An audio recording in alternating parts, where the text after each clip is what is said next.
I always give you the chance that before we start our next contents, uh, please clarify any things which is not earlier clear to you.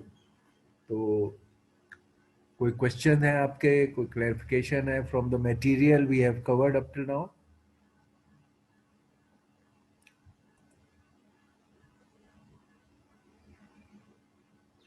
कोई question नहीं है? Alright, तो हम खुद previous material से connect करते हुए आगे चलते हैं.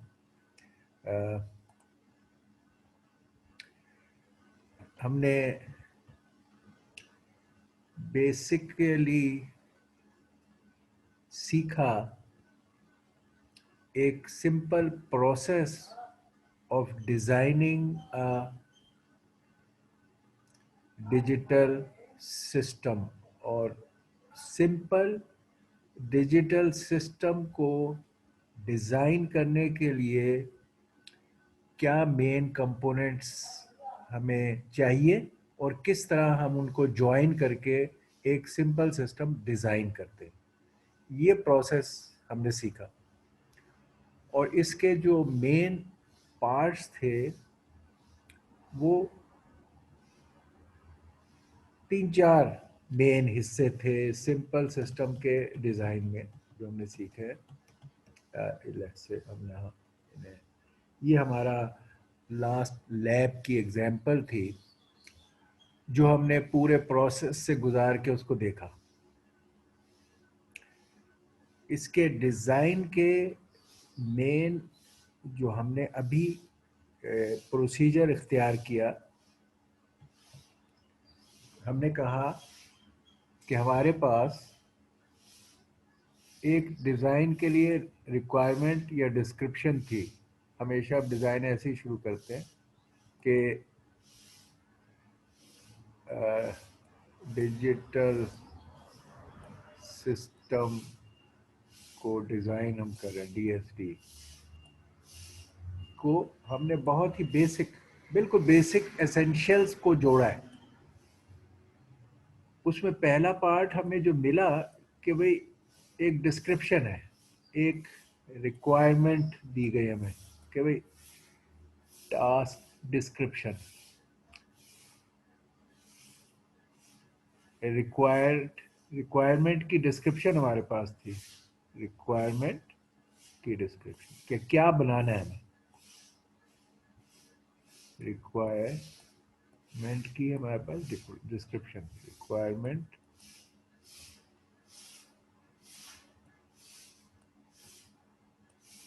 की डिस्क्रिप्शन. इसको बाज़ जगह प्योर हार्डवेयर के लोग इसको स्पेसिफिकेशन भी कहते हैं. वो specification of a design, requirements of a design, requirement की डिस्क्रिप्शन, डिस्क्रिप्शन की शक्ल में हमें दिया कि क्या करना है.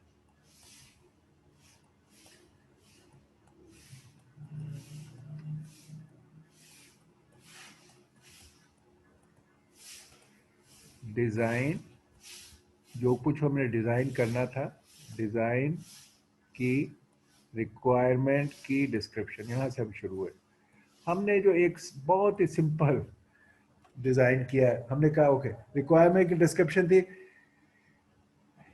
Make an exclusive or gate using simple basic gates like and or not etc.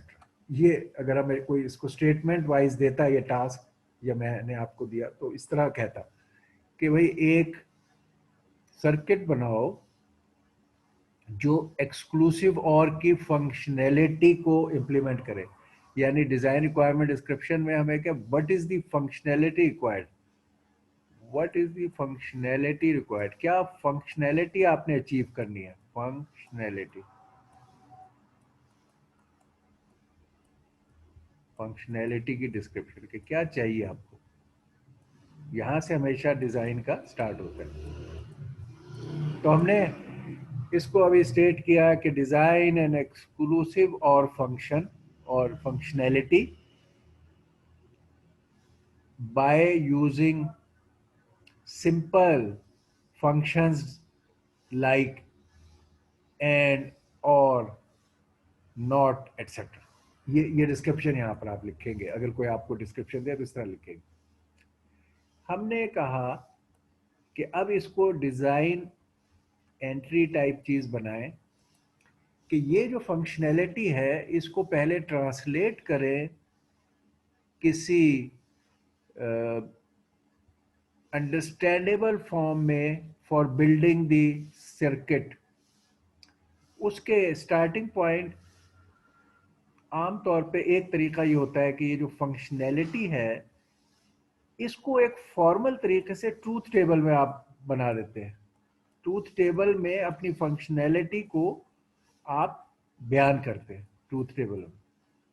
Truth table is one way of formally stating the functionality जो आपको चाहिए। ट्रूथ टेबल ये एक आपके डिजाइन का स्टार्टिंग पॉइंट होता है कि यहां कहा okay make an exclusive or gate by using simple function, make or implement an exclusive or function by using simple and or not functions.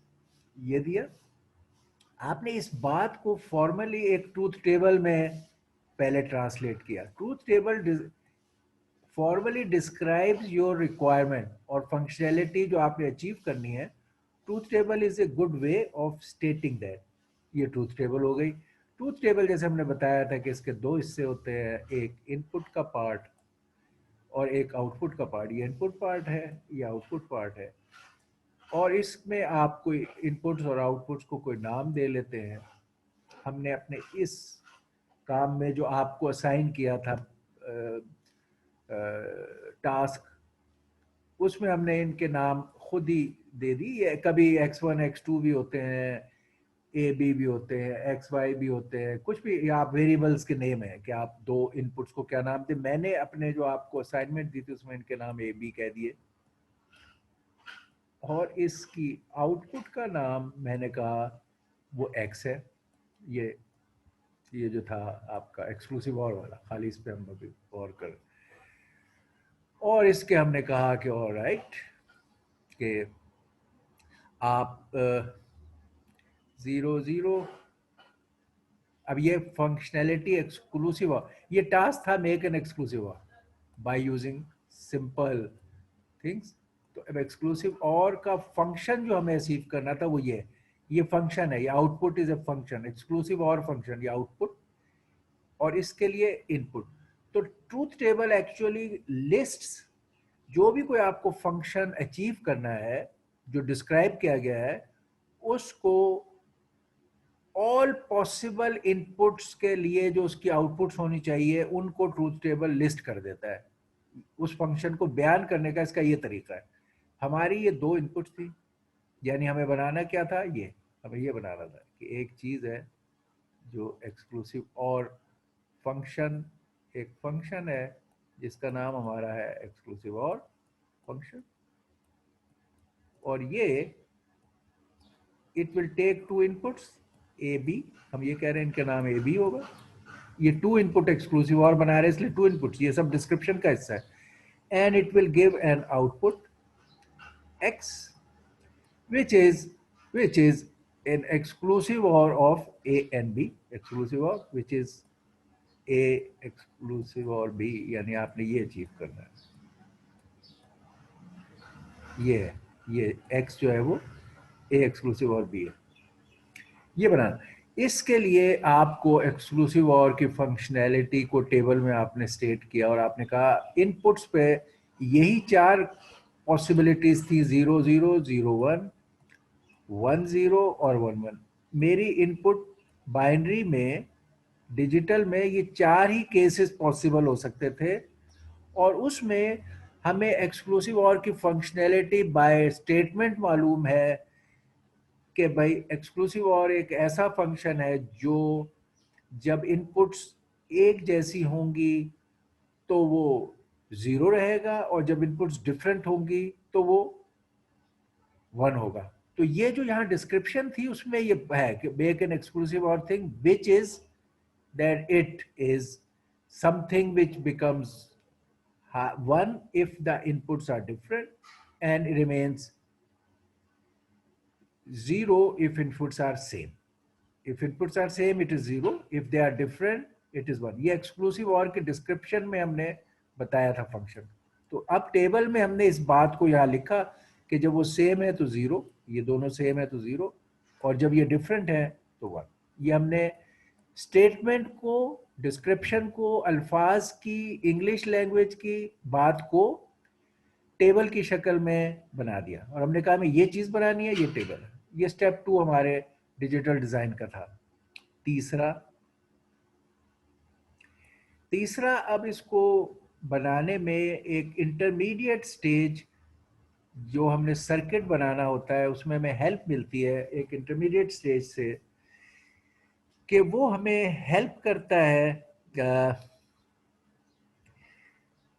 Implement करने के लिए।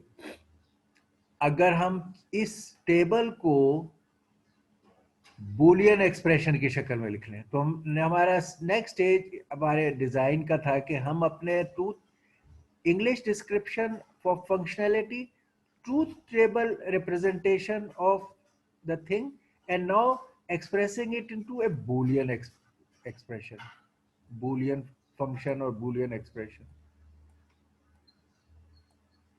बूलियन एक्सप्रेशन या फंक्शन, बूलियन एक्सप्रेशन या बूलियन फंक्शन की शक्ल में हम इसे लिखें। हमारा डिजाइन का नेक्स्ट स्टेप ये है। ओके, तो हम बूलियन उसमें लिखने के लिए हमें पता है एक तरीका जो हमने यहाँ यूज किया है, एक से ज्यादा तरीके हैं बूलियन में लिखने के। एक तरीका है sum of the sum of product या sum of min terms, min terms कहलाती है एक तरीका। तो हम बूलियन में हमने एक तरीका इख्तियार किया जो सिंपल और आसान है बूलियन एक्सप्रेशन लिखने का। इसका नाम है sum of min terms, sum of min term. ये एक तरीका है बूलियन एक्सप्रेशन को लिखने का फ्रॉम द टेबल।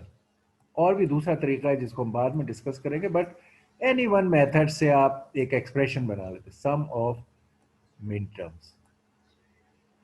ये एक तरीका है इसको लिखने का, बूलियन एक्सप्रेशन को। सम ऑफ मिन टर्म्स से मुराद टेबल के रिलेशन से आप मिन टर्म इसमें होगी कि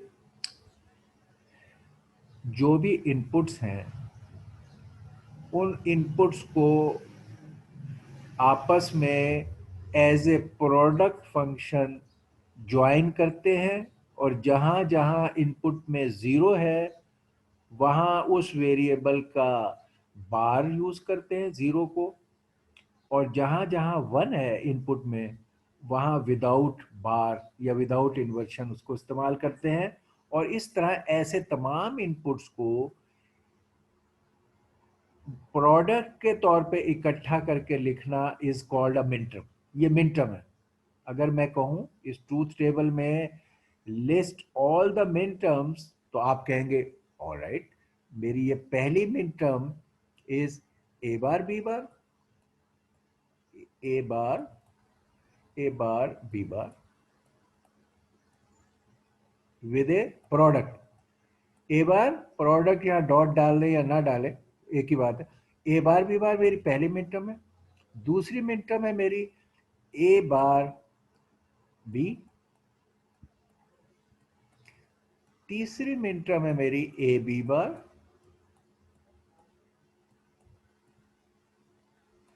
ए बी बार।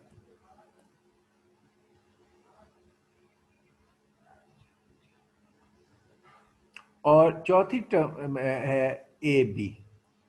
ये मिन टर्म्स कहलाती हैं। इनपुट्स को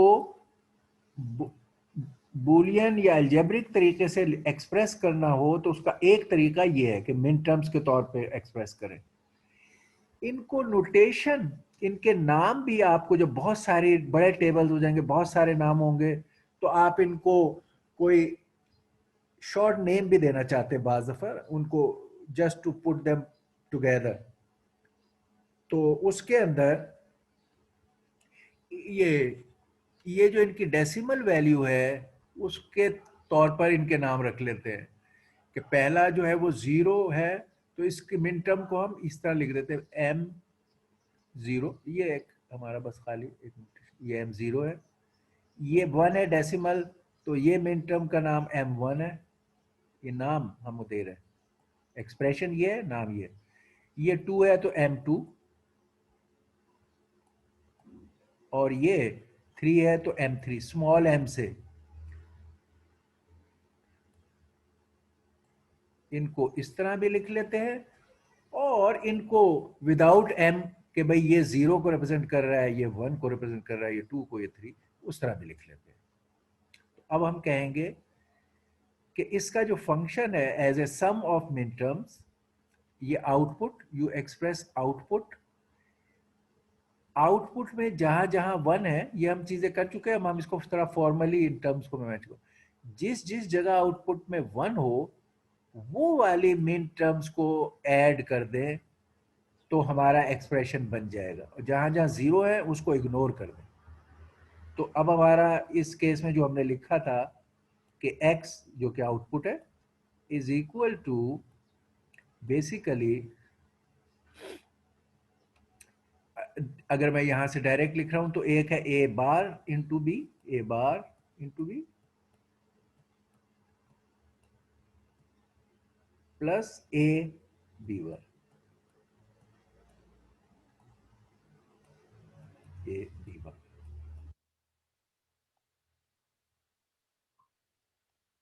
ये प्रोडक्ट मिन टर्म्स बने, और ये, तो ये हमारा as a sum of min terms Boolean expression हमारा लिखने का तरीका। ठीक है, यहाँ मैंने कहा इस बात का जिक्र कर सकते हैं कि इसी बात को एज ए, एक और तरीका इसको लिखने का है as a sum of max terms. यहाँ पर इसी एक्सप्रेशन को as a sum of max terms भी के तौर पे भी लिख सकते हैं, और तब भी हमें यही चीज इंप्लीमेंट होगी, यही टेबल इंप्लीमेंट होगा, और उसको हम कहते हैं sir sum of max term, product of max term, sorry, product product of max term. अच्छा, प्रोडक्ट ऑफ मैक्स टर्म्स को भी अब कर ही लेते हैं दोनों चीजें, ताकि हमारा ये पार्ट क्लियर हो जाए हमें। अच्छा, यही बात जो अभी मैंने लिखी है as a sum of mid terms, इसी चीज को एक और तरीके से उस टेबल की वर्किंग को हम शो कर सकते हैं। ये अल्टरनेट तरीका है doing the same thing. It's two ways of writing this expression, और आप उसके लिए डिफरेंट तरीके से गेट्स इस्तेमाल करते हैं, उनको इस्तेमाल करते हैं। ठीक है, तो वो मैं यहाँ पे आपको शो कर रहा हूँ। okay. इसी बात को मुझे प्रोडक्ट और मैक्स टर्म लिखना होगा, तो मैं कहूंगा एक्स। अब इसमें क्या करूंगा, उसमें मैं चूज करूंगा जहां जहां एक्स 0 है। अब ये वाली टर्म्स चूज करनी है। और मैक्स टर्म कैसे लिखा जाता है कि इसमें मैंने 0 पे ए बार, और 0 बी, जहां जहां 0 है वहां ए बार है, यहां जहां जहां 0 है वहां विदाउट बार होंगे, बुलेट काम।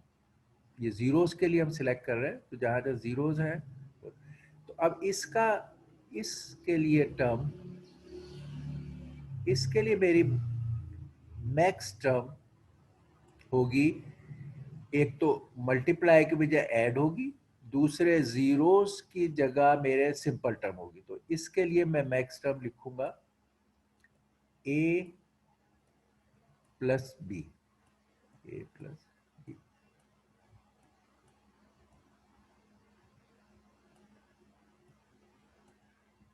इसके लिए मिन टर्म्स थी ए बार बी बार, और इसके लिए मैक्स टर्म है ए प्लस बी। प्लस है, डॉट की जगह प्लस है, और जहां जीरोज हैं वहां नॉन इन्वर्टेड है। ये मैक्स टर्म्स है।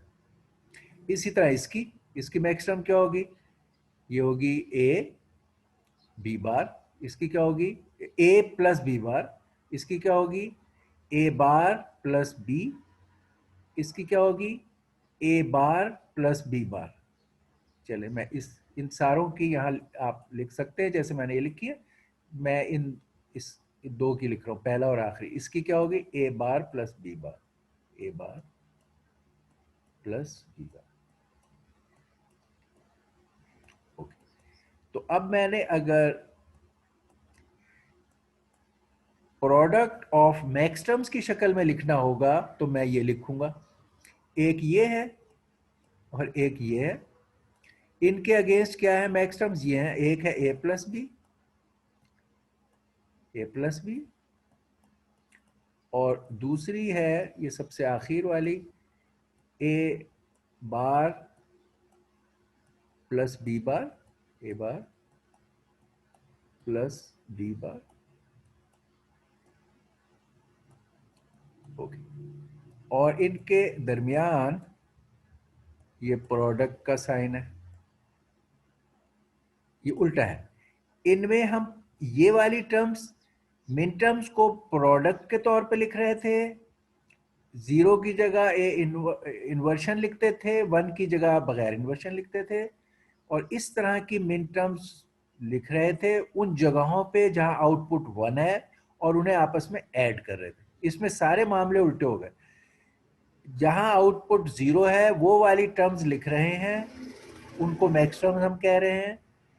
हर मैक्स टर्म में जहां जीरो है वहां विदाउट इन्वर्शन, और जहां वन है वहां विद इन्वर्शन वेरिएबल को लिख रहे हैं। उनके दरमियान डॉट की बजाय ऐड है। मैक्स टर्म में ये जो आपके लिटरल्स हैं वो ऐड से ज्वाइन होते हैं। इसमें ये मल्टीप्लाई से ज्वाइन हुए हुए थे। ये यहाँ मल्टीप्लाई था इधर इधर। ये एक मिन टर्म थी और ये दूसरी मिन टर्म थी। ये आपस में डॉट मल्टीप्लाई से ज्वाइन थे, ये आपस में ऐड से ज्वाइन है। इसी तरह दूसरा वाला ऐड से ज्वाइन है, ये वन और वन है।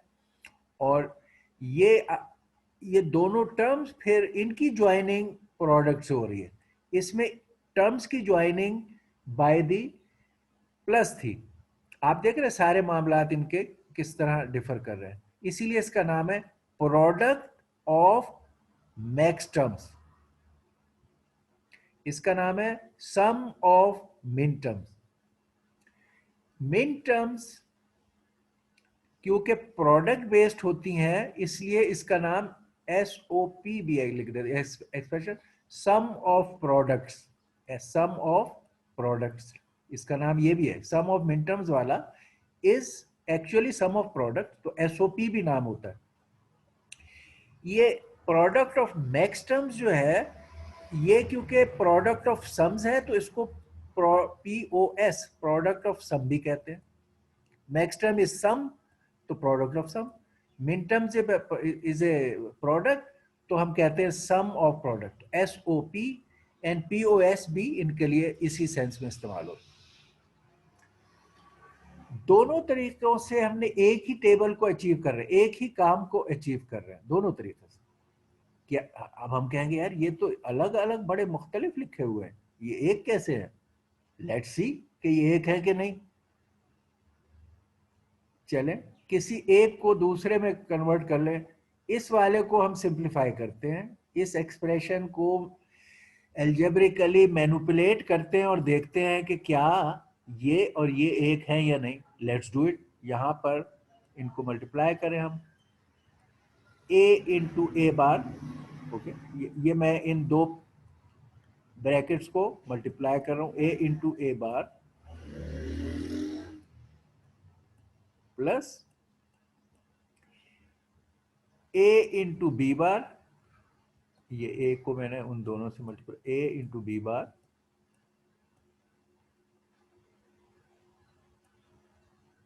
प्लस ये अब बी से करता हूं, बी इंटू ए बार, यानी कि ए बार बी, तीसरा ए बार बी, और चौथी टर्म बन जाएगी b into b bar, b into b bar. Okay, ये मैंने इन दो ब्रैकेट्स को के टर्म्स को मल्टीप्लाई कर लिया बस। अच्छा, इसमें अब आप ये देखिए, can somebody tell me what is the result of A into A bar? इसका क्या रिजल्ट होता है, क्या होना चाहिए या क्या होता है? ये हमने बूलियन एक्सप्रेशन में लिखा था, इसको थोड़ा सा एक्सप्लेन भी किया था। बताइए, what should be the answer of A into A bar? Can somebody tell? इसका एक फिक्स्ड आंसर है, इररिस्पेक्टिव कि ए 0 हो या 1 हो, इसका हमेशा एक फिक्स्ड आंसर आएगा। बताएं, anybody would like to tell me? जी बताइए।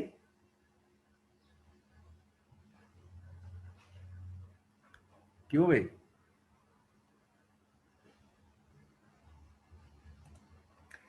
देखो, जब भी कभी दोनों वेरिएबल एक दूसरे के साथ मल्टीप्लाई हो रहे हैं, x इंटू एक्स बार या a इंटू ए बार, इनमें आप a को कोई भी वैल्यू दें, आंसर आपका हमेशा 0 ही रहेगा। अगर a को आप यहां 0 दे देते हैं तो ये a बार विल बी 1, तो 0 मल्टीप्लाइड बाय 1 0। अगर a को आप कहते हैं ये 1 है, तो 1 मल्टीप्लाइड बाय 0, 1 का इनवर्ट 0, फिर 0।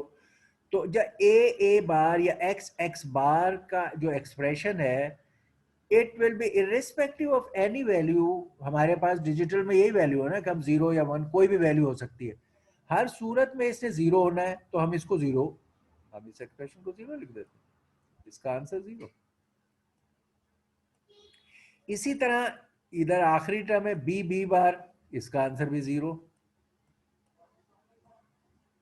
तो बस बीच में फिर हमारे ये दो रह गए, ये रह गए यहाँ। तो आप देखिए ये वही है, a b bar plus a bar b. तो हम टेबल से एक्सप्रेशन को as a product of max terms में लिखें, या जिसको प्रोडक्ट ऑफ सम कहते हैं, या सम ऑफ मिन टर्म्स में लिखें, जिसको सम ऑफ प्रोडक्ट एसओपी कहते हैं, it is the same thing. ठीक, हमें आमतौर पर जब चॉइस हो तो वी फाइंड कि ये बिल्कुल ये ज्यादा सिंपल है, but both are equally simple. अब इनको अगला काम सिंपल, चलो अब देख लेते हैं।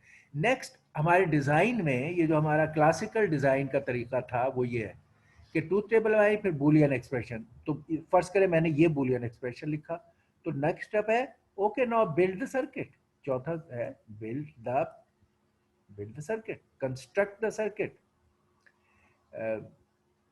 तो अब हम कहेंगे पहले, चलो पहले हम कहेंगे कि draw the circuit diagram, draw कर लेते हैं पहले। ड्रॉ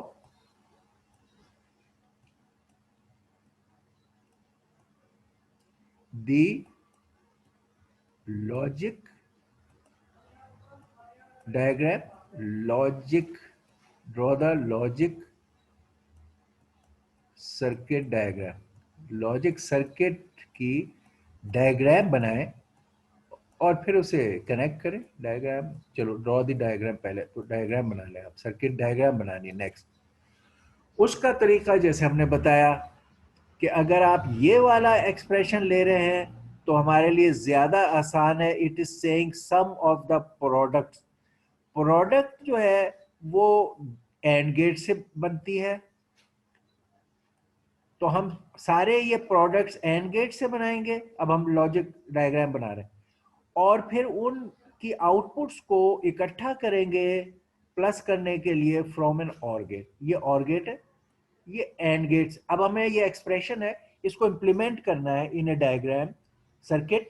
तो हम कह रहे हैं what is a good way. अगर हमारे पास चॉइस है तो हम कह रहे हैं नेचुरली हमें नजर आ रहा है ये चीजें प्रोडक्ट की, हम and gate does the product and gate से कर लें, ये भी एंड गेट से कर लें, और दोनों एंड गेट्स की जो आउटपुट्स हैं उन्हें एक और गेट से इकट्ठा कर दें। इस एक्सप्रेशन से हमने वो डायग्राम निकाली थी। तो अब हमने कहा ओके, पहली टर्म एक एंड गेट लगाएं। अब हम ये लॉजिक डायग्राम बना रहे हैं और इसी को कंस्ट्रक्ट करेंगे इस टर्म के लिए। फिर हम इस टर्म के लिए एक और एंड गेट लगाएं। इन एंड गेट से ये जो दो वेरिएबल्स मल्टीप्लाई हो रहे थे वो करें, यहां पर ए बार अप्लाई कर दें। ये ए बार इन्वर्ट होके आता है, वो हम बाद में देखेंगे। ए बार कर दें और बी कर दें, तो ये हमारी पहली वाली टर्म यहाँ ये एंड गेट से जब निकलेगी तो ये होगी A bar multiplied by B bar, A bar dot B B. ये एंड, ये अलग अलग दो इनपुट्स थी, इनको एंड किया ये और ये निकला।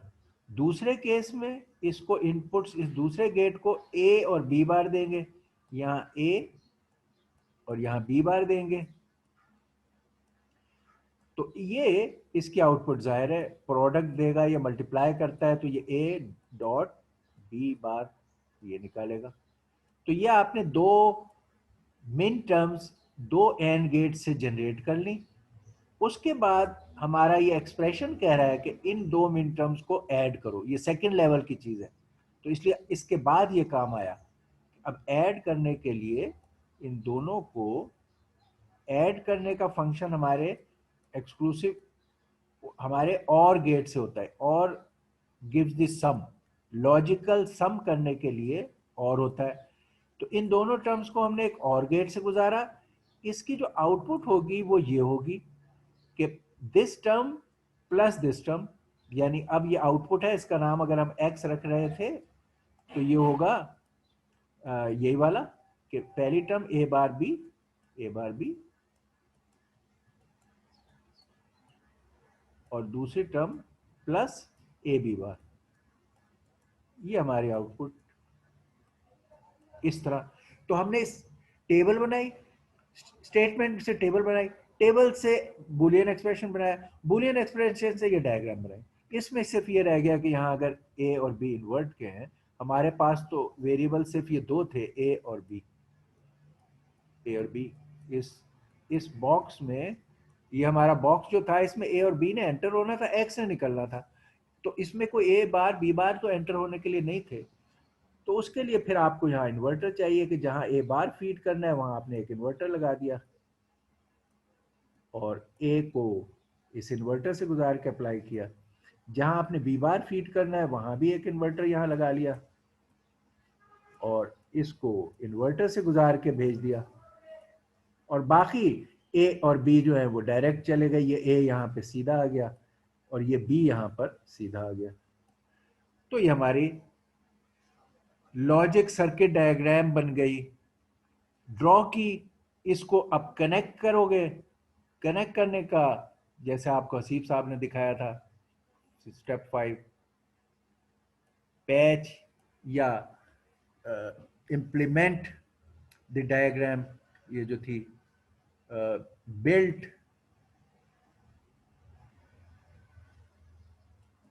इसको अब फिजिकली बिल्ड करना है।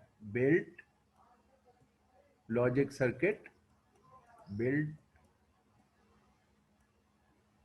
Logic circuit diagram, logic circuit physically physically physically physically implement करने के लिए, फिजिकली इंप्लीमेंट करने के लिए आपने वही जो हमने दिखाया था एक तरीका। अगर टेम्परेरी आप बना रहे हैं तो ब्रेड बोर्ड पे बनाएंगे, जो हमने किया था टेम्परेरी के लिए। फिजिकली करने के लिए आईसीज लिए, आईसी चिप्स ली थी हमने जिसके अंदर ये गेट्स हैं, IC chips of gates, IC chips of gates जो चाहिए थी हमें। ये इन्वर्टर की चाहिए थी आईसी चिप, हमें एंड की चाहिए थी, हमें और की चाहिए थी, तो हमने वो आईसी चिप्स ली और उनमें बताया कि किस तरह गेट्स अरेंज्ड हैं। और हमने टेम्परेरी की वजह से ब्रेड बोर्ड लिया और वायर्स ली, bread board and wires. Bread board वो जो बोर्ड था, ब्रेड बोर्ड, एंड वायर, और इन गेट्स को आईसीज की आपस में ज्वाइन किया इस सर्किट डायग्राम के मुताबिक, तो ये बिल्ड करना फिजिकली हो गया। एक्चुअली ये हमने टेम्परेरी चेक के लिए किया था तो इस तरह बनाया। प्रैक्टिकली यहां बिल्ड करने के लिए आप इन कंपोनेंट्स को एक तरीका कि आप इनको किसी पीसीबी प्रिंटेड सर्किट बोर्ड पर इन चिप्स को through the printed circuit board connect करते हैं। तो पीसीबी आमतौर पे एक तरीका है कि इन्हें आप इस तरह टेम्परेरी वायर्स तो टेस्टिंग के लिए लैब में ठीक है, जब इम्प्लीमेंटेशन का टाइम आता है तो आप इनको चिप्स को इकट्ठा करके एक पीसीबी प्रिंटेड सर्किट बोर्ड बनाते हैं। उस पे लाइंस, कनेक्शन की कंडक्टिंग लाइंस बनी हुई होती हैं आपके सर्किट के मुताबिक, उसमें ये चिप्स इंसर्ट करते हैं, सोल्डर करते हैं, कनेक्ट करते हैं, तो पीसीबी पर ये आईसीज लगाकर आप बना, तो पीसीबी लेवल डिजाइन आपका होता है। जब कहीं प्रैक्टिकल इंप्लीमेंट करके आपने किसी सिस्टम में लगाना है तो आप ब्रेड बोर्ड और वायर और उनके जरिए से, ये टेस्टिंग के लिए था। या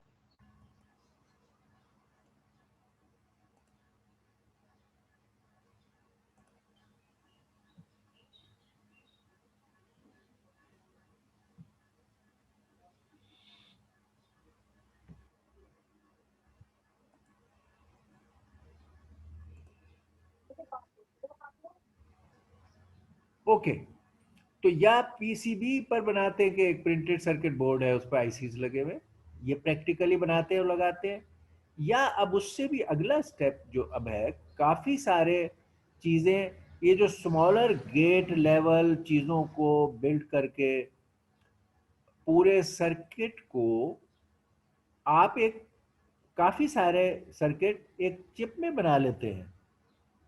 ठीक है, चिप के लेवल क्या है, मसलन एसिक चिप कहलाती है, कि आप पूरा हार्डवेयर सर्किट जैसे जो पीसीबी पे आप बना रहे हैं, इस पूरे सर्किट को एक चिप में बना लें, तो ये एसिक चिप कहलाती है, कि इसमें पूरे सर्किट को एक चिप में आपने इंप्लीमेंट कर दिया मैन्युफैक्चरिंग के वक्त। अगर वो फंक्शन इतनी कॉमन है कि वो हर जगह इस्तेमाल हो रही है, तो आप उसको मैन्युफैक्चरिंग में चिप लेवल पे बना लेते हैं, जिसको एसिक कहते हैं। और ये बहुत सारे जो कॉमन फंक्शन है, जहां भी कोड कन्वर्शन, एफएफटी, जो भी फंक्शंस बड़े कॉमन यूज होते हैं वहां वो इस तरह इंप्लीमेंट हो जाते हैं। इस एसिक का ही एक और, इस एसिक का बिल्ड करते वक्त एक इंटरमीडिएट फेज के एसिक बनाने से पहले आप उसको वो एफपीजीए कहलाता है, फील्ड प्रोग्रामेबल गेट एरे। ये भी एक अरेंजमेंट स्विचेस के साथ आपकी हार्डवेयर की होती है, जिसको आप कॉन्फ़िगर करके पहले टेस्ट कर लेते हैं और फिर वही चीज एसिक में बिल्ड कर देते हैं। तो पीसीबी बनाए एसिक ओब्लिग एफपीजीए से करें है, और फिर यही चीज और बड़े लेवल पर ये बहुत सारे एसिक्स और प्रोसेसर को इकट्ठा करके एक सिस्टम बना देते हैं। वो भी आप एक चिप के ऊपर कहते हैं सिस्टम ऑन चिप, उसका नाम सिस्टम ऑन चिप। तो आप ये इम्प्लीमेंटेशन के, फिजिकल इम्प्लीमेंटेशन, ये इम्प्लीमेंट किया आपने यहाँ, इम्प्लीमेंटेशन, इम्प्लीमेंट, ठीक। तो उसमें कई लेवल है, हमने ये वाला भी ट्राई किया, लेकिन एक्चुअली ये वाले फाइनली होते हैं। अच्छा, कोई भी हो, आपने ये देखना होता है कि जैसे आपने ये बनाया, ये डिजाइन बनाया, ब्रेड बोर्ड से कनेक्ट किया, एंड और गेट से ले लगाए, उसके बाद हमने क्या किया, उसके बाद हमें देखना है कि यार ये जो हमने बनाया है सारा कुछ, does it work the way we wanted it to work. तो अब आप इसका एक टेस्ट एंड वेरिफिकेशन फेज है, testing and verification, test and verify it's working, कि ये काम कर रहा है एज यू हैड थॉट कि नहीं, आपके कहीं एरर हो गई, कोई डिजाइन में एरर हो गई, कोई एक्सप्रेशन की कैलकुलेशन में एरर हो गई, कोई टेबल के बनाने में एरर हो गई, कोई आपके कनेक्ट करने में, आईसीज के सिलेक्शन में आपका कोई आईसी खराब था, कुछ भी, तो आपको यहां पता चलेगा कि is it working or not, should you hand it over and use it in something, जो बड़ी क्रिटिकल चीज है, आपको न्यूक्लियर प्लांट में ये लगाने लगे हैं और आपने इसको पहले वेरीफाई नहीं किया, वो मेल फंक्शन कर रहा था, यानी वो काम नहीं कर रहा था सही, वहां कनेक्ट किया तो you will have big hazard. तो test and verification is a very important phase.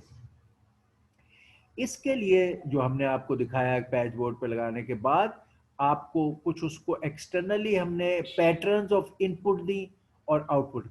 Test and verification में क्या है, अब ये जो आपका पूरा सर्किट बना हुआ था, ये है, ये आपका वो पैच बोर्ड या जिस पीसीबी किसी चक्कर में, ये आपका सिस्टम है जिसको under test, system under, unit under test, unit under test, ये आपका बना हुआ है।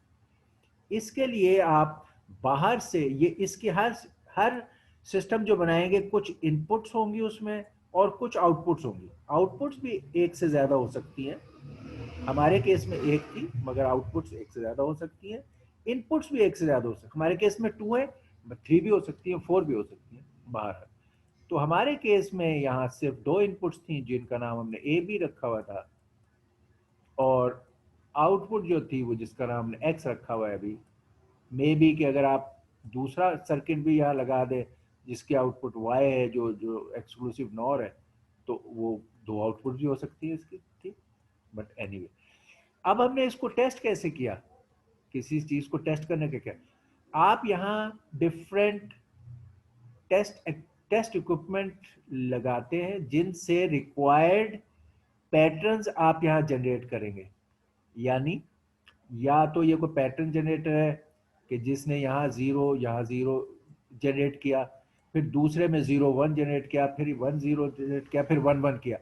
तो कोई bit generator, pattern generator patterns generate कर रहा है, इनपुट्स पे अप्लाई करता जा रहा है, और हर पैटर्न के अगेंस्ट आप आउटपुट पे चेक कर रहे हैं कि क्या ये आउटपुट मेरे ट्रूथ टेबल के आउटपुट से मैच कर रही है, यानी ये इसकी रियल आउटपुट है और इधर से ट्रूथ टेबल की आउटपुट आ जाएगी, और उसका कंपैरिजन होता रहेगा हर दफा। ये जो इनपुट्स हैं सारी, ये एक पैटर्न या बिट जनरेटर है जो बारी बारी अप्लाई करेगा। जो हमने आपको दिखाने में पैटर्न जनरेटर के मैनुअली स्मॉल सर्किट था, तो पैटर्न जनरेटर को हमने मैनुअली यहाँ पहले इसको जीरो से लगाया, फिर इसको जीरो, इसको 1 से लगाया, फिर इसको 1, इसको 0 से लगाया, फिर इसको दोनों को 1 से लगाया। तो ये पैटर्न जनरेटर बिट्स प्रोवाइड करेगा इनपुट्स की, और आउटपुट्स आप वेरीफाई करने के लिए कंपेयर करोगे विद दी दिस। हमने देखा कि क्या वो एक्सक्लूसिव आर के मुताबिक है, अगर थे तो हमने कहा यस। यहाँ पर अब बहुत सारी इक्विपमेंट्स आपको इस्तेमाल होती है और आप करते, यहाँ पर अगर कई दफ़ा आप ये बिट के पैटर्न के बजाय आपको पल्स से अप्लाई करते हो, जब आगे सर्किट्स बनेंगे sequential circuits and all that, तो मे बी काउंटर बनाया आपने तो यहाँ पल्सेस अप्लाई करोगे या क्लॉक्स अप्लाई करोगे पल्सेस, तो आपको सिग्नल जनरेटर या वेव फॉर्म जनरेटर की ज़रूरत पड़ती है, वो ये काम करेगा कि आपको पल्सेस या क्लॉक्स जनरेट करोगे और मुख्तलिफ जगहों पे अप्लाई करोगे, किसी जगह पैटर्न अप्लाई करोगे, किसी जगह लेवल्स अप्लाई कर रहे हैं, किसी जगह पल्सेस, किसी जगह क्लॉक्स, ये इनपुट्स पे ये चीज़ें, यहाँ पे टेस्ट इक्विपमेंट आपका इस्तेमाल हो रहा होता है जिससे जनरेट। आउटपुट्स को देखने के लिए कई तरीके हैं, हमने सिंपल था क्योंकि आपके 1 0 का पैटर्न निकलना था, तो हमने यहाँ एलईडी लगा दिया, अगर 1 निकल रहा था एलईडी ऑन हो गया, 0 निकला एलईडी ऑफ हो गया। उसके देखने के कई तरीके, ये एक सिंपल तरीका है, ऐसे भी देखते हैं लोग। यहाँ पर स्विचेस से भी इनपुट्स दे सकते हैं 1 0 की, और इसी तरह यहाँ आउटपुट एलईडी से भी देख सकते हैं। आउटपुट को देखने का फिर यहाँ पे एक और कॉमन तरीका है, स्पेशली जब ये वेरिंग आउटपुट आएगी कि पल्सेस या वेरिंग पल आउटपुट्स आ रही है टाइम के साथ चेंज होती हुई, तो इस जगह आप ऑसिलोस्कोप लगाते हो। ऑसिलोस्कोप टाइम के साथ वेरिंग जो भी सिग्नल में चेंज आता है उसको दिखा रहा होता है कि भाई अगर ये पहले यहाँ कुछ देर 1 था, 0 था, फिर कुछ देर बाद वो 1 हो गया, फिर कुछ देर 1 रहा, फिर 0 हो गया, फिर 0 रहा, तो टाइम के साथ जो जीरोस और 1 की वेरिएशन है वो इस तरह पल्सेस की वेव फॉर्म में नजर आती है ऑन द ऑसिलोस्कोप। ये पूरी पिक्चर को शो कर देता है कि सबसे पहले आपने यहाँ 0 0 दिए तो यहाँ आउटपुट सपोज 0 थी, फिर आपने दूसरी इनपुट दी सपोज वो भी 0 थी, फिर आपने तीसरी इनपुट दी तो आउटपुट 1 हो गई, फिर आपने चौथी इनपुट दी, फिर आउटपुट 0 है। तो ये बात कहना कि आउटपुट पहले 0 थी, फिर 0 है, फिर 1 है, फिर 0 है, ये बात आप यहाँ जो एलईडी से देख रहे थे, इसकी पूरी पिक्चर अगर आप ऑसिलोस्कोप पे लगाएं तो ये पूरी पिक्चर देख सकते हैं कि भाई ये हुआ है।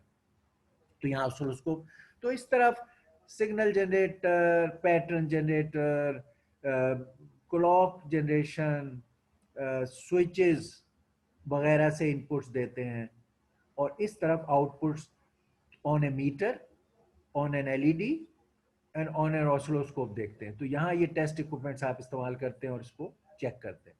तो हमने एलईडीज एट द इनपुट और इनपुट लगा के देखे, और स्विचेस से इनपुट दी, और एलईडी पे आउटपुट देखी और टेस्ट कर लिया, ये हमने काम किया। इसके बाद हमारा ये एक्सेप्ट होता है। हमने अगर ये प्रोटोटाइप ब्रेड बोर्ड पे बनाया था और इस तरह टेस्ट किया है, तो फिर इसके बाद जाहिर है फॉर प्रोडक्शन वो पीसीबी या एसएक या एसओसी के लेवल पर जा सकता है। अब ये पास हो गया तो फिर प्रोडक्शन में चला गया, यहाँ प्रोडक्शन लेवल।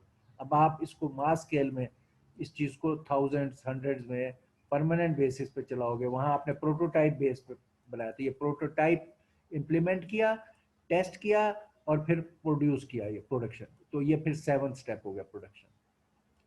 ये prototype implementation, testing and production. ये आपके डिजिटल सिस्टम डिजाइन के हमने एक्चुअल एक छोटी सी एग्जांपल पे तमाम स्टेजेस आपको दिखा दिए। यहाँ अब जिस तरह ये यहाँ अब ये इस फेज को फिर फोर्थ, जिस तरह सम ऑफ मिन टर्म्स में ये सर्किट था, इसी तरह मैक्स टर्म में क्योंकि प्रोडक्ट ऑफ सम्स है, तो इसका सर्किट ये था कि जो सम्स वाली चीजें हैं इन्हें हमने और गेट से बनाया, इन्हें और गेट से बनाया, ये सम्स, ये वाली, ये सम एक और गेट से, और इन दोनों और गेट्स को इकट्ठा करने के लिए ये प्रोडक्ट इसके आगे एंड गेट लगाया। तो यही काम जब प्रोडक्ट ऑफ मैक्स टर्म से किया तो ये सर्किट बना। ये यहां पर वही जैसे इनपुट दी थी, ये ये ये सम ऑफ मिन टर्म्स या सम ऑफ प्रोडक्ट्स, और ये प्रोडक्ट ऑफ मैक्स टर्म्स या प्रोडक्ट ऑफ सम्स का ये सर्किट, डायरेक्ट सर्किट बनाए तो ये बनते, दोनों से एक ही काम हो रहा है। ये मैंने आपको अपने पिछले टास्क में भी दिए हैं, बताए। फिर यहाँ मैंने आपको बताया कि ये वाले कामों के कई वेरिएशंस हैं। आपकी चिप आप चाहते नहीं है दो तरह की इस्तेमाल करें, एक तरह की चिप से कॉस्ट बच रही है, तो आप कहते हो मैं इस ये गेट्स की बजाय यही काम दूसरे तरह के गेट्स से लूंगा। जैसे मैंने आपसे कहा, इस काम को आप खाली नैन गेट से भी कर सकते हैं, जो मैंने आपको एक्सप्लेन किया। नैन गेट आप लगाएं, उसका सर्किट बनाएं, उसके उसमें ये एक्सप्रेशन को मैनिपुलेट हमने किया और देखा यस उससे भी यही रिजल्ट निकल रहा है। तो आप 3 नैन गेट से भी यही काम कर सकते थे, कनेक्टिंग दिस वे। इसी तरह एक और मैंने आपको दिया कि ये वाला काम जो है, अगर इसमें भी आप 2 तरह की चिप्स इस्तेमाल करना नहीं चाहते, तो ये काम सिंगल नॉर गेट से, तीनों को नॉर गेट करें, फिर भी इसका भी आप एक्सप्रेशन उसी तरह जैसे मैंने यहाँ प्रूफ किया है वो दिखाएंगे, टेस्ट करेंगे, उसको प्रूफ करेंगे कि ये चीज और वो चीज एक है, जिस तरह हमने इसको दिखाया कि ये चीज और नैन गेट्स की चीज एक है।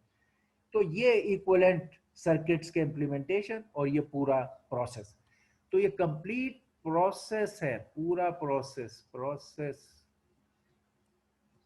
Of digital system design, process of digital system design, ये दिखाया आप। अच्छा, अब ये सारी बात बताने के, ये काम क्लासिकली डिजिटल सिस्टम इसी तरह बनते थे, अभी भी स्मॉलर डिजिटल सिस्टम ऐसे ही बनाते हैं लोग, हैंडलेबल है, स्मॉल है, दे कैन डू। लेकिन बहुत जैसे ही वो जरा से कॉम्प्लेक्स होने लगे और बड़े होने लगे, तो फिर ये अप्रोच जो क्लासिकल अप्रोच थी, that is not a very viable option, it's not a good option. फिर आपके सर्किट बड़े होने लगेंगे, लिंक्स, लाइंस, टेस्टिंग, ये सब काम बड़े रिगरसली टाइम वेस्टिंग और एरर्स जनरेशन और उसके मामलात बहुत बढ़ जाते हैं। प्रेजेंट टाइम में डिजिटल सिस्टम डिजाइन का तरीका थ्रू हार्डवेयर डिस्क्रिप्शन लैंग्वेजेस है। Modern method of designing digital systems of reasonable complexity is through software designs. और सॉफ्टवेयर में इसके लिए जो लैंग्वेज इस्तेमाल होती है उसको कहते हैं हार्डवेयर डिस्क्रिप्शन लैंग्वेज। क्योंकि जैसे सी, सी प्लस प्लस और पाइथन और ये सारी लैंग्वेजेस हैं, ये एक तरह से सॉफ्टवेयर मैथमेटिकल एक्सप्रेशन को कंप्यूट करने वाली लैंग्वेजेस हैं जो आप करते हो, सी, सी प्लस प्लस। यहां पर हमें उस तरह की लैंग्वेज काम नहीं दे सकती थी। यहां पर हमें कोई तरीका चाहिए, एक लैंग्वेज जो हमारे हार्डवेयर के डिजाइन को, हमारा हार्डवेयर डिजाइन क्या है, ये स्टेटमेंट है, ये ट्रूथ टेबल है, ये एक्सप्रेशन है बुलियन, ये सर्किट डायग्राम है, ये हमारे डिजाइन के तरीके हैं हार्डवेयर के। इन तरीकों को कोई डिस्क्राइब कर दे लैंग्वेज, तो हम कहेंगे ये हमारे काम की है और इससे हमारा मामला ऑटोमेट हो जाएगा। तो इस डिजाइन को ऑटोमेट करने के लिए हमें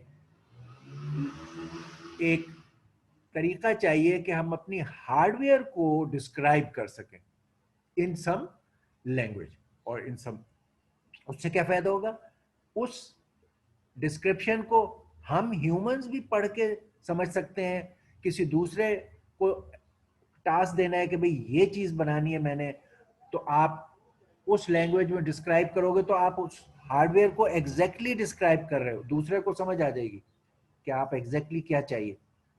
और फिर उसके अंदर कोई एरर्स हैं तो आप स्मॉल चेंजेस, आप अपनी वो लैंग्वेज की जहां भी कहीं स्टेटमेंट में एरर है, कोई और एरर, उसको ठीक करोगे, आपका वो नया डिजाइन बन जाएगा और वो टेस्ट करोगे। इस एच, इसको कहते हैं H D L, H D L based. ये जो H D L based automated तरीका और सिस्टम डिजाइन है, एच डी एल बेस्ड, ये मॉडर्न टाइम्स में is the way to go, is the way to go. तो हमें ये सीखना is the right direction to follow, जो लोग इग्नोर करते रहे हैं और इग्नोर हमसे हो जाती है, but this is the modern way.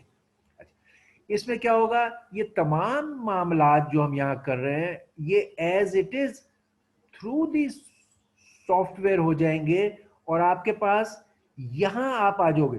यानी आप ये चीज लोगे, फिर इस तरह से गुजरोगे, फिर ये काम करोगे, फिर इसको एक्चुअली टेस्ट और वेरीफाई करोगे। इस तरह ये जो इनपुट्स अभी आपने देनी थी सिग्नल जनरेटर से, और ये ऑसिलोस्कोप पे आउटपुट देखनी थी और वेरीफाई करना था, ये काम भी आपको pictorially total signal generated input feed की, आपका सर्किट लगा, उस सर्किट से गुजरे, आउटपुट मिली, ऑसिलोस्कोप पे देखनी थी, वेव फॉर्म वहां देखी, वो सारा काम आप यहां तक कर लोगे एग्जैक्टली सिर्फ। फिर अब आपकी सारी एरर्स रिमूव हो गई, हर चीज टेस्ट हो गई, हर चीज वेरीफाई हो गई। अब आप प्रोडक्शन में जा सकते हो कि अब एसिक बनाओ, एफपीजीए, एफपीजीए एसिक, एसिक बना सकते हो, डायरेक्ट पीसीबी बना लो, एसिक बना लो, सिस्टम ऑन चिप की बिल्ड कर लो। अब ये वाला इन्वेस्टमेंट आपका वर्थवाइल होगा, यहाँ पर इस जगह प्रोडक्शन में आप जा सकते हो।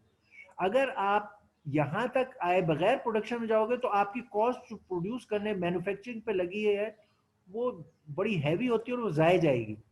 तो ये हमारे पास एक बड़ा automated modern way of doing this whole process of designing है।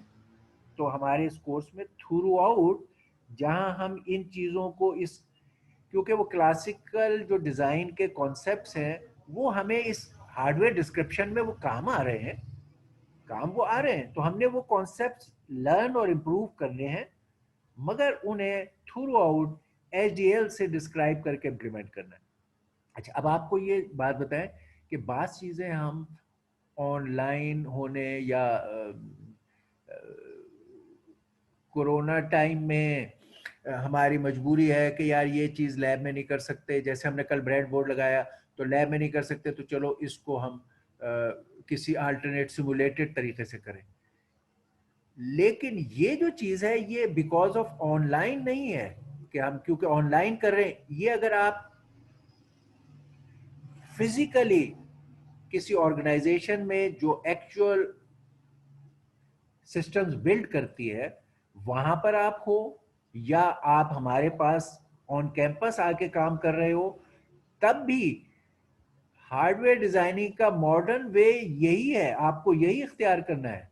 ये कोई मजबूरी सिमुलेशन बिकॉज ऑफ ऑनलाइन नहीं है, ये on campus in the organization where hard core hardware is being design, वहां का ये तरीका है। तो ये हमारा अल्टरनेट टू रियल थिंग नहीं है, this is the real thing जो आपको सीखनी है। ये मालूम हो, बात चीजें हम जैसे कैमरे में दिखा रहे हैं या सॉफ्टवेयर में दिखा रहे हैं, उनका यह है कि वो एक्चुअली उस तरह हम नहीं करते, मगर हम ऑनलाइन की वजह से वो कर रहे हैं। लेकिन ये काम वो है जो एक्चुअल है, रिप्लेसमेंट है, a better replacement of building digital systems. Okay, ये मैं इसको एम्फेसाइज ले करूं कि अब हम अपने तमाम अगले जो प्रोजेक्ट्स करेंगे उनमें थ्रू आउट ये काम भी जारी रखेंगे, इनके सीखने का प्रोसेस जो अभी मौजूद है, और ये कहीं काम भी आता है, ये नॉलेज हमारे वहां काम आता रहेगा। लेकिन हम हर केस में बिल्ड करना, इम्प्लीमेंट करना, टेस्ट करने का काम और डिस्क्राइब करने का काम एचडीएल से करेंगे। अब एचडीएल जो है वो उनके भी जैसे और लैंग्वेजेस में बड़ी वैरायटी है, इस तरह एचडीएल में भी हार्डवेयर डिस्क्रिप्शन लैंग्वेजेस में भी बड़ी वैरायटी है और बड़े लेवल्स हैं। एक लोएस्ट लेवल पे मोस्ट कॉमन दो ऑप्शन है। लोएस्ट लोअर लेवल पे जब आप मीडियम लेवल तक डिजाइनिंग कर रहे हैं तो आपके पास एक एचडीएल का नाम है वेरीलॉग, वेरीलॉग, वेरीलॉग, और एक V H D L, V H D L. ये दो मॉड मिडिल लेवल तक डिजाइनिंग जो है इन पे आप करते हो हार्डवेयर की। इनमें चॉइस है, हमने ये ज़्यादा सिंपल है, पावरफुल है, कमर्शियली भी सक्सेसफुल है। ये डिपार्टमेंट ऑफ डिफेंस का फेवरेट था, अमेरिकन, उनका, उन्होंने वहाँ से इवॉल्व हुआ था, ये कमर्शियल डोमेन से निकला था और कमर्शियल में बहुत सक्सेसफुल है और इजी और सिंपल है, डूइंग द सेम थिंग। तो हमने इसमें ये चूज किया है। यही चीजें जब हायर लेवल ऑफ एब्स्ट्रैक्शन पे आप डिजाइन करना चाहते हो, इसमें तो आप हार्डवेयर को डिस्क्राइब कर रहे हो with A knowledge of hardware, फिर आप एक लेवल पे बहुत बड़े जब सिस्टम बना रहे हैं तो आप हाई लेवल लैंग्वेज के पर अपने सिस्टम को डिस्क्राइब करोगे। इसमें तो आप हार्डवेयर को देख कर डिस्क्राइब करते हो। फिर आप कहते हो कि मैं अब बिग मॉड्यूल्स ऑफ सॉफ्टवेयर की शक्ल में सिस्टम बनाने लगा। उसके लिए इससे नेक्स्ट लेवल के भी चीजें हैं, जिसमें एक सिस्टम वेरीलॉग है। सिस्टम वेरीलॉग यानी ये वेरीलॉग की growth to the higher level of designing, system Verilog. और एक और भी है सिस्टम सी। सी को लोगों ने फॉर हार्डवेयर डिस्क्रिप्शन इस्तेमाल किया हायर लेवल पे, तो उसका नाम सिस्टम सी रखा, सिस्टम सी। और सिस्टम वेरीलॉग इससे नेक्स्ट लेवल पे, ज्यादा बड़े लेवल पे हार्डवेयर को डिस्क्राइब करने के लिए इस्तेमाल होते हैं। ठीक, तो ये एक बड़ा वाइड रेंज यहाँ तक कवर हो जाती है, तो हम इसको यूज करेंगे वेरीलॉग से, और may be towards the end हम इसकी एक्सटेंशन टू सिस्टम वेरीलॉग टच करें। तो but this will be our through out the course bread and butter. Okay, ये बात आपको सारी इसकी इंपॉर्टेंस और इसका यूज सब समझ आ गया? Okay, any question so for?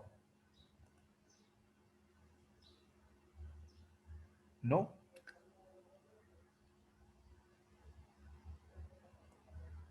Okay, alright, so हम let's move to the HDL now. हमने जब हम आहिस्ता आहिस्ता इन पैरेलल अपना टाइम आने पे हम ये जो ट्रूथ टेबल अभी हमने इस्तेमाल की है, ये बहुत एक सिंपल सर्किट के, इससे हम इस अप्रोच से हम बहुत सारी चीजें बिल्ड करेंगे इस अप्रोच से भी, जिसमें let's say making adder subtractor, making CPU, making counters, making shift register, things like that. वो सारे काम हम इस ट्रूथ डिस्क्राइब करेंगे, ट्रूथ टेबल में डालेंगे, एक्सप्रेशन निकालेंगे, ये जो कनेक्ट करेंगे। तो हम इसी तरह ये जो एक्सप्रेशन हमारे हैं इनको सिंप्लीफाई करने के लिए हम टेक्निक सीखेंगे कि ये अगर कॉम्प्लेक्स है और उसको हम सिंप्लीफाई करना चाहते हैं तो मैथमेटिकली कैसे सिंप्लीफाई करना है, और के मैप से कैसे सिंप्लीफाई करना है। तो इन सब का ये पूरा एक साइकिल हमने देख लिया। इन सब को मजीद डेप्थ में भी साथ साथ देखते रहेंगे, लेकिन हर लेवल पर अपने डिजाइनिंग को डिस्क्राइब और टेस्ट करने का काम हम एचडीएल से करेंगे। तो इसलिए let's learn the HDL thing, that becomes important for us. Okay, उसके लिए भी जैसे हमने पहले वाले काम के लिए एक सिंपल सा सर्किट ले लिया था एक्सक्लूसिव और उस पर पूरा प्रोसेस हमने क्लासिकल डिजिटल सिस्टम डिजाइन का कंप्लीट प्रोसेस हमने देख लिया। We know the full process now. इसी तरह हम एक सिंपल सा सर्किट यहाँ ले रहे हैं और इसको एचडीएल के जरिए से इंप्लीमेंट करके पूरा इसका प्रोसेस और साइकिल देखेंगे। ये एक सिंपल सा सर्किट है, इसमें एक एंड गेट हमने लगाया, एक यहाँ इन्वर्टर लगाया, एक और तीन वैरायटी ऑफ गेट्स लगाए। इस पूरे सर्किट को जिस तरह जोड़ा, ये इस डॉटेड बॉक्स में है। इसकी तीन इनपुट्स हैं ए बी एंड सी, इसकी दो आउटपुट्स हैं डी एंड ई, और इसके अंदर ये तीन गेट्स की कनेक्टिविटी इस तरह है जैसे यहां दिखाया गया है। इनके नेम हमने दे दिए, इस गेट को गेट 1 कह दिया G1, इस इन्वर्टर को हमने कह दिया G2 गेट 2, इस गेट को हमने G3 कह दिया, और गेट को, ये इनके नाम है गेट्स के। एक्चुअली ये एंड गेट है, मगर उसका जो हमने नेम इंस्टेंस नेम दिया है वो G1। ये और गेट है, मगर इसको जो इंस्टेंस नेम है वो हम G2, और इसी तरह ये सॉरी ये इन्वर्टर है, इसको G2, और ये और गेट है, इसको G3। इनकी कनेक्टिविटी, ये दो इनपुट्स आए, एंड से बाहर निकले और की एक इनपुट पे चले गए, और इसी तरह ये इनपुट आई, इन्वर्ट हुआ, और ये इस पे चला गया और की दूसरी इनपुट पे। आउटपुट में इस और से एक आउटपुट निकली, वो डी पे चली गई, और एक जो इस इन्वर्टर से निकली थी जो अगर अंदर भी यूज हो रही है वो बाहर भी चली गई ई पे। ये एक सिंपल सर्किट है जिसको मैंने इस टर्म्स में इसलिए एक्सप्लेन किया कि ये अब हमारे एचडीएल में ये बातें रोल प्ले करेंगे। यहां मैंने ये वायर, जो इंटरनली वायर कनेक्ट हो रही है एक गेट से, ये सर्किट डायग्राम में एक तरीका, एक ये हमेशा होगा कि वायरों से वो कनेक्ट होंगे होंगे। तो जो इंटरनली, ये तो इसका पूरे बॉक्स का एक्सटर्नल इनपुट, एक्सटर्नल आउटपुट थी। अब ये इंटरनली जो कनेक्ट हो रही हैं तारें, इनको भी हम कोई नाम दे देते हैं। इसको मैंने कहा ये एक वायर इंटरनल हमारे वायर 1 W1, ये नाम है, हमारे नाम है G1 G2 G3 हमारे नाम है। इनपुट्स को ये ए बी सी हमने नाम दिए है, आउटपुट को डी ई हमने नाम दिया है। ये सर्किट की कनेक्टिविटी है। अच्छा, यहां भी एक वायर G2 से G3 पे ये जा रही थी वायर। अगर ये यहाँ इसका नाम हमने ई आउटपुट की वजह से इस तार का ये वायर का नाम ई हो गया, इसलिए हमने कहा ये सारे पॉइंट एक ही हैं। देखिए जो सब आपस में शॉर्ट हुए होते हैं, it is same one wire. तो हमने फिर इस वायर को नाम वायर 2 नहीं दिया, ये ई यहाँ जो नाम था वही इस सारे पे ई है, ये सबका नाम ई है, यानी ये भी ई ही है, ई ई, ये सब जुड़े हुए हैं आपस में, तो ये एक ई है। अगर ये आउटपुट पे ना होता यहाँ और ये इंटरनल सर्किट में एक वायर यूं लगी होती तो हमें इसको वायर 1 इसको वायर 2 कहना होता। ये हो गया, ये डायग्राम है जिसको हम एचडीएल से इंप्लीमेंट करना चाहते हैं। अब इसका तरीका, ये जो HDL का ऑप्शन,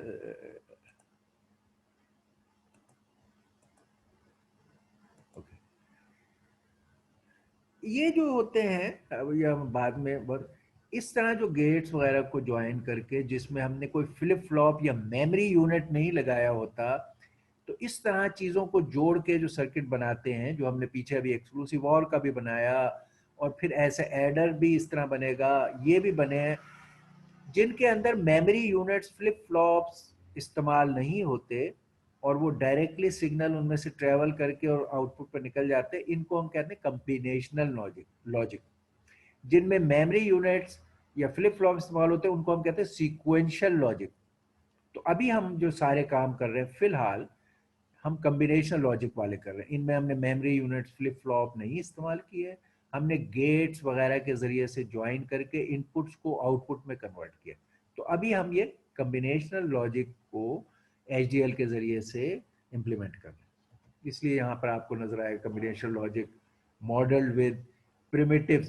प्रिमिटिव्स ये कि अभी इस स्टेज पे हमने गेट्स को ज्वाइन करके सिस्टम बनाने की चीज की है।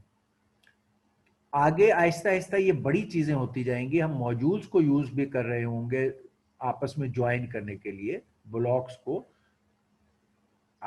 Eight later stage. तो अभी हम कह रहे हैं बेसिक प्रिमिटिव्स जो मौजूद हैं HDL लैंग्वेज में, प्रिमिटिव गेट्स, उनको ज्वाइन करके हमने काम करना है। ये गेट्स प्रिमिटिव्स हैं इस लैंग्वेज के, तो ये इसके अंदर बिल्ट इन है ये वाले। आपको ये गेट्स बनाने की जरूरत नहीं है। जिस तरह गेट्स आपको चिप्स में रेडीली अवेलेबल थे, उसके अंदर गेट को इंप्लीमेंट करने के लिए ट्रांसिस्टर्स के जरिए से वो गेट बने हुए हैं, जैसे एंड गेट और गेट, उनके अंदर ट्रांसिस्टर्स हैं जिनको मिला के आपने गेट्स बनाए। मगर हमें जब DLD हम सीख रहे हैं तो हमें कोई इंटरनली गेट की ज्यादा डिटेल को समझने की जरूरत नहीं है। तो हम यहाँ पर भी वही एजम्पशन ले रहे हैं, जैसे चिप में हमारे पास रेडी गेट थे, इसमें भी गेट्स के प्रिमिटिव्स लैंग्वेज में रेडिली अवेलेबल है। जब हम कहेंगे एंड, तो लैंग्वेज हमें एंड की फंक्शनैलिटी का block of a gate available कर देगी ये। Okay, very long model of circuit of the figure जो अभी हमने पीछे देखी है, और इसमें जो सिंटेक्स है वो IEEE स्टैंडर्ड नंबर दिस जो है वो यूज हुआ है हमारे HDL के लिए। ओके, जिस तरह और लैंग्वेजेस हैं C वगैरह, उनमें कॉन्सेप्ट है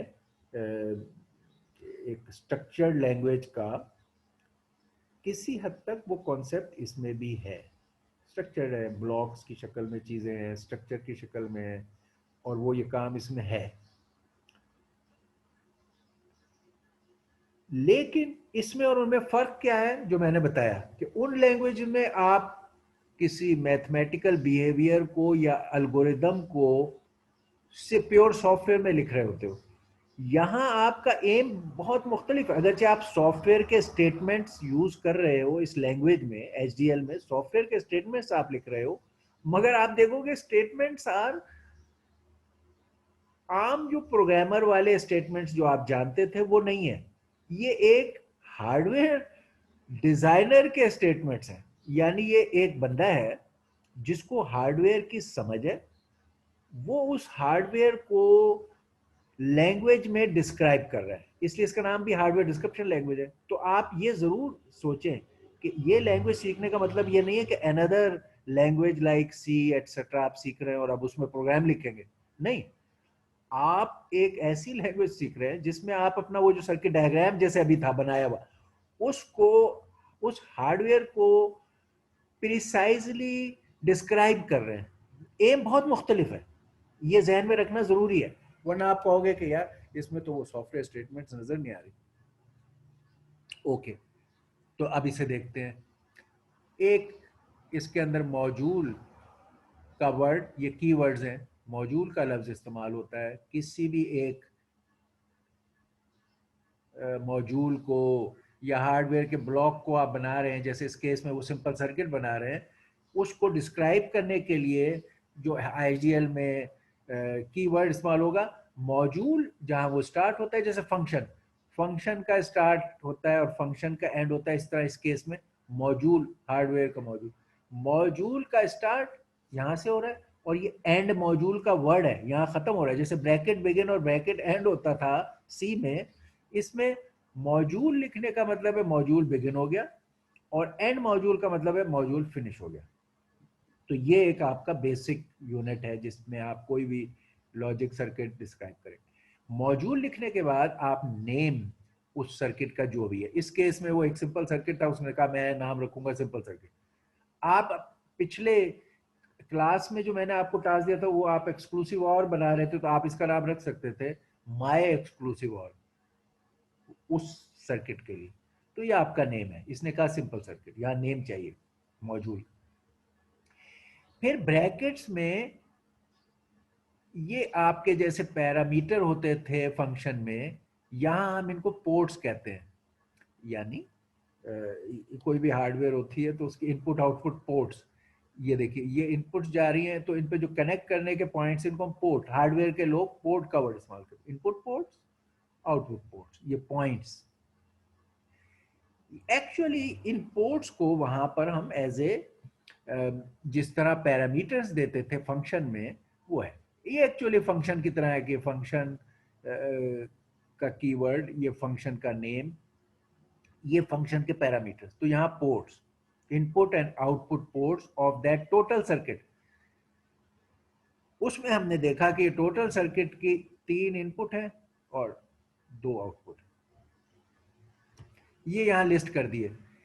इसमें अगर यहां इसने लिखा पहले तीनों इनपुट्स यहां लिख दिए ए बी सी और फिर आउटपुट लिख दिए डी ई।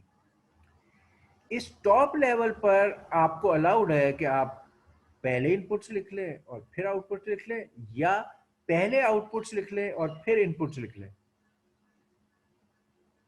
लेकिन बाकी तमाम जगह असूल है किसी भी फंक्शन में कि पहले आउटपुट्स लिखे जाएंगे और फिर इनपुट लिखे जाएंगे। तो मैं कहूंगा कि अगर बाकी जगह ये रूल आप फॉलो करेंगे और यहां पर भी ऑप्शन है, तो मे बी कि आप इधर भी पहले आउटपुट्स ही लिख लें, क्योंकि आपने हर जगह ये करना है तो यहां भी कर लें। मेरा ख्याल से ये करना आप प्रैक्टिस हम रखेंगे ताकि एक यूनिफॉर्मिटी हो आपके कोड के लिखने में। तो उस पॉइंट ऑफ व्यू से मैं कहता हूं कि हमने यहाँ लिख दिया डीई, पहले लिख दिया डीई, ये आउटपुट्स हैं हमारी, और फिर हमने ए बी सी लिख दिया। Both are acceptable at this level. हमने दोनों की वजह से हमने एक यूनिफॉर्म तरीका इख्तियार करने के लिए ये कर लिया। ओके, अच्छा, आप देखोगे कोड में भी ये प्रैक्टिस है, आदत है कि पहले आउटपुट्स का जिक्र होता है फिर इनपुट का।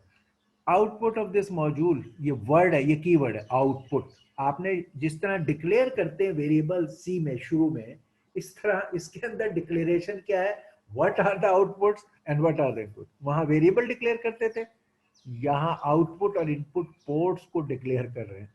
तो ये कीवर्ड है, ये वर्ड आपने कीवर्ड है आउटपुट, और इसके आगे जितनी भी आउटपुट्स हैं, इसमें डी और ई आउटपुट्स है, तो डी कॉमा ई, ये सेमीकोलन, ये आपकी हर स्टेटमेंट के एंड पे इसमें सेमीकोलन इस्तेमाल होता है हर लाइन पे, header, each, declaration, function. Okay, D comma ई आउटपुट। इनपुट ये कीवर्ड है, ए बी सी इनपुट। इसमें आपने एक और, जैसे डिक्लेरेशन में आप सारे वेरिएबल्स अपने शुरू में ही बता देते हैं, तो इसमें एक और वेरिएबल आपने, हमने देखा था जब कर रहे थे कि इंटरनल कनेक्टिविटी के लिए अगर कोई वायर इस्तेमाल हुई है तो हम उसको भी हमने नेम दिया था वहां W1, वायर 1। ये कीवर्ड है वायर, जो इंटरनल कनेक्टिविटी में इस्तेमाल होता है वो वायर। और इसमें एक है, अगर जैसे मैं कह रहा था अगर फर्स्ट कोड दूसरी भी होती तो हम यहाँ W1 W2 दोनों लिखते, यहाँ एक। अब इसके फंक्शंस जो इसमें इस्तेमाल हो रहे हैं सारे, ये फंक्शंस है एक्चुअली। आप देखा जाए इंस्टेंस बना रहे हैं आप फंक्शन के, फंक्शन के जैसे इंस्टेंस नहीं बनाते, जब क्लास को ऑब्जेक्ट बनाते हैं या इंस्टेंस करते हैं, उस तरह का ये आप समझिए चीज है कि एंड की क्लास बनी हुई है, नॉट की क्लास बनी हुई है, और कि उसका आप इंस्टेंस जनरेट कर रहे हैं, ये काम हो रहा है। तो अब ये गेट्स बिल्ट इन प्रिमिटिव्स हैं लैंग्वेज के, जैसे लैंग्वेज में होता है ना ऐड करने का, साइन लेने का, इस तरह के फंक्शंस बिल्ट इन होते हैं। तो इसके अंदर ये क्लासेस एंड, नॉट एंड और बनी हुई हैं, और ये इस नाम से पहचानी जाती है। और ये कीवर्ड है, आपने एंड के लिए इसी तरह लिखना है, आप किसी और तरह से एंड नहीं लिख सकते, नॉट के लिए और। तो ये आपने क्लास नेम इस्तेमाल किया, ऑब्जेक्ट आप बना रहे हैं तो आपने ये क्लास का नेम लिया, उससे ये इंस्टेंस का नेम, उस क्लास से इंस्टेंस का नेम बना रहे हैं तो ये नाम रख दिया आपने G1, G2, G3 जो वहां रखे थे। इसका फायदा या जरूरत क्या होगी कि ये एंड तो एक कॉमन क्लास है, क्लास से ऑब्जेक्ट्स तो बहुत सारी बनती हैं, हमने पहले भी देखा है। तो इससे फायदा होगा कि अगर वहां कई एंड गेट हुए तो आप and G1 and G2 and G3, यानी आप इस एक क्लास से जितने चाहें गेट्स वहां बना सकते हैं। अगर आप ये इंस्टेंस ना यूज कर रहे होते तो आप एंड को डिस्टिंग्विश करना आपको करना पड़ता पैरामीटर्स या किसी जरिए से, जो कॉम्प्लिकेटेड था। तो ये इंस्टेंस का नेम देने से फायदा है, ये ऑप्शनल है मगर ये फायदेमंद है। नॉट इंस्टेंस का नेम G2। अच्छा, अब पहले एंड, एंड के इंस्टेंस का नेम, अब इनपुट आउटपुट पहले।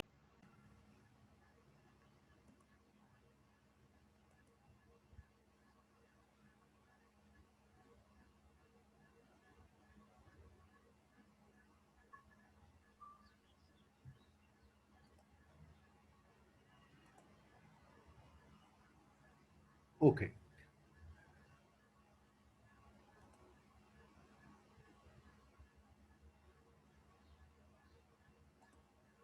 और अच्छा, अब एंड गेट का इंस्टेंस नेम, अब यहां पर ये जो हम पोर्ट्स दिखाते हैं, अब इस एंड गेट की जो इनपुट्स आउटपुट्स है वो यहां पर लिस्ट की जाएंगी, पहले आउटपुट्स और फिर इनपुट। इस एंड गेट की ये आउटपुट है, ये आउटपुट आपने पहले लिखी, ये इसकी आउटपुट है, और ये दो इसकी इनपुट्स हैं। तो आउटपुट फॉलोड बाय इनपुट। ये फिर हम डायग्राम देख लें पीछे, ये हम इस को कह रहे हैं एंड G1 W1 जो हमने डिक्लेयर किया हुआ है कि इसकी आउटपुट, और फिर कॉमा A कॉमा B इन, ये वाला हमने इस पूरे सर्किट की कनेक्टिविटी को हमने डिस्क्राइब करना है, और क्या क्या गेट लगे हैं और कैसे कनेक्टेड हैं। तो हमने उसके लिए ये पहले इसको डिस्क्राइब किया G1। फिर मैंने दूसरा नॉट लिया G2, ये उसका आउटपुट है, आउटपुट, और ये उसका इनपुट है, सी से इनपुट, ई से आउटपुट। नॉट, ये not, not gate name instance name G2, E output and C input. Okay, फिर or gate instance name G3, इसकी और गेट की आउटपुट और input. Let's go to the or gate के देख लेते हैं आउटपुट इनपुट। आउटपुट उसकी ई है, ये उसकी आउटपुट है, और उसकी एक इनपुट पर डी कनेक्ट, एक W1 आ रहा है, और एक पर नहीं, यहाँ ये ठीक नहीं लगा हुआ, ठीक नहीं लिखा हुआ, एक सेकंड, ये इसके आउटपुट इज डी, और एक इनपुट W1 है और दूसरी इनपुट ई है, और इसकी आउटपुट डी है। तो अगर हम ये पैटर्न फॉलो करें तो हमें कहना चाहिए यहां, ठीक है, आउटपुट डी है और W1 और ई इनपुट, अच्छा ये दोनों इनपुट,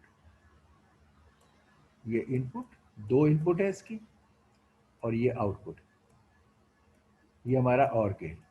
ओके, अब ये हमने क्योंकि वायर भी डिस्क्राइब्ड है, D E A B C हर चीज डिस्क्राइब्ड है, तो अब हमने उस फिजिकली इस सर्किट को, ये जो सर्किट इसको exactly complete gates and connectivity wise describe कर दिया है to this system for the purpose of testing, manufacturing and everything.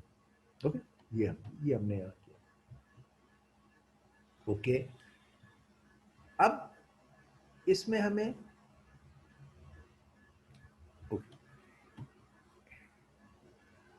अगला ये होगा कि अगर हमने ये डिस्क्राइब किया है okay, इसी में, तो अब एक चीज होती है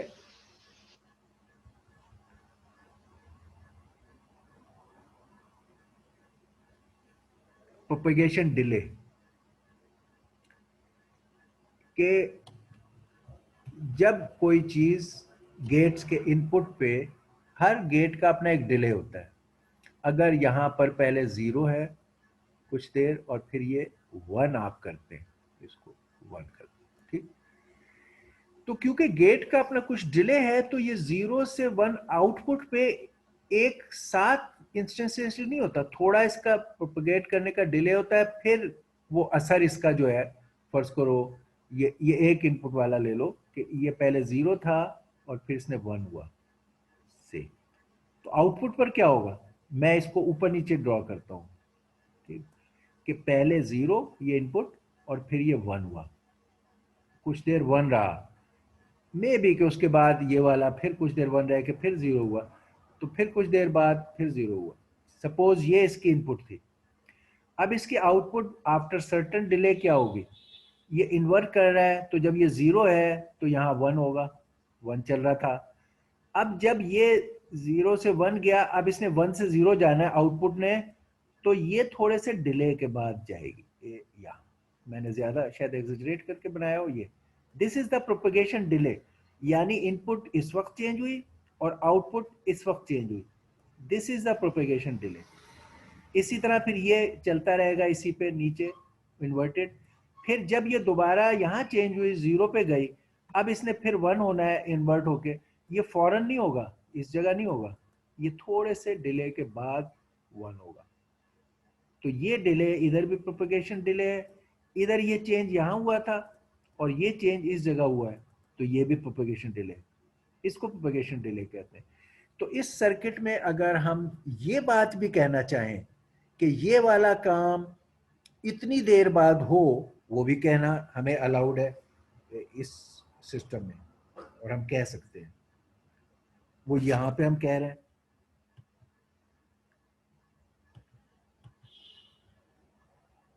ये कि मैं ये कह रहा हूं कि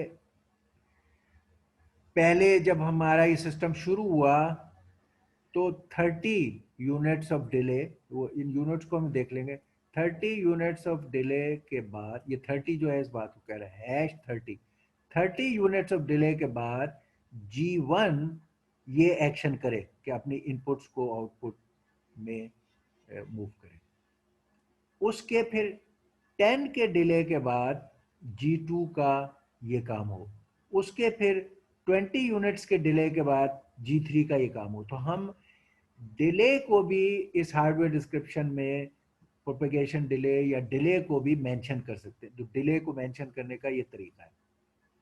ये अगर आप इसके कोई यूनिट ऊपर नहीं बताएंगे तो ये फिर को बिल्कुल वो डिफॉल्ट यूनिट्स ले लेगा, लेकिन लैंग्वेज ये भी कहती है कि आप ऊपर बता सकते हो कि क्या यूनिट ऑफ डिले है और उसकी क्या रेजोल्यूशन है, वो हम आपको नेक्स्ट क्लास में कोड दिखाएंगे और उसमें बताएंगे, लेकिन ये डिले देने का भी मेथड है और डिले के ये मायने हैं जो मैंने आपको बताया। अब अगली क्लास में हम ये सीखेंगे कि किस तरह हम ये टेस्ट, ये सर्किट बना के इसको टेस्ट कैसे करें थ्रू द सेम प्रोसीजर।